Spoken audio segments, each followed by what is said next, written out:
Orchestra is Pirates on the Caribbean. Pirates on the Caribbean? Of the Caribbean. Forgot a word. Pirates of the Caribbean. They were also on the Caribbean. Anyways, this is from the first movie called The Black Pearl. The music is by Claus Badelt.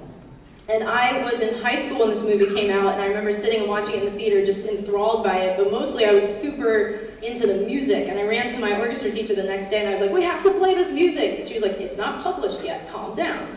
So now it's published, and we're playing it, and it's really fun. And I want to point out something that makes this deceivingly difficult, because I'm sure many of you are already familiar with the music, so now you can maybe listen a little deeper for this. So in music, there's a terminology, the word is hemiola. It sounds like an organ that should be located next to your liver or appendix, your hemiola. Oh, I need my hemiola removed.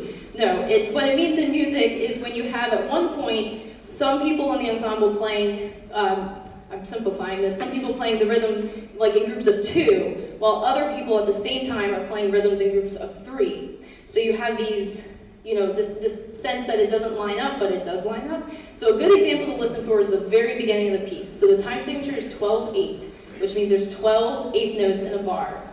The cellos are going to play that famous melody that we all know from Jack Sparrow, the one that goes, I'm going to sing it terribly, ba-da-dum, ba-da-dum, bum, ba-da-dum. Familiar with that one? So that one's organized in 6 groups of 2. So ba-da-dum, ba-da-dum, bum, ba-da-dum, bum, ba-da-dum, bum, ba-dum.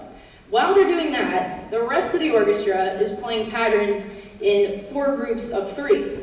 So they're going da da da da da da da da da da da da da da, and they're totally different vibes, but they're layered right on top of each other.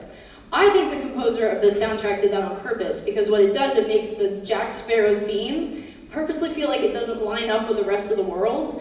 And if you know Jack Sparrow, the character, he's like always topsy-turvy. So I think the music purposely is trying to represent that. But this hemiola idea comes out through the whole song, right up till the very end of the piece. So if you really listen for it and kind of feel for it, it's a really interesting thing to listen for and discover. So we hope you enjoy Pirates of the Caribbean. It's really fun to play, and we're so excited to share it with you.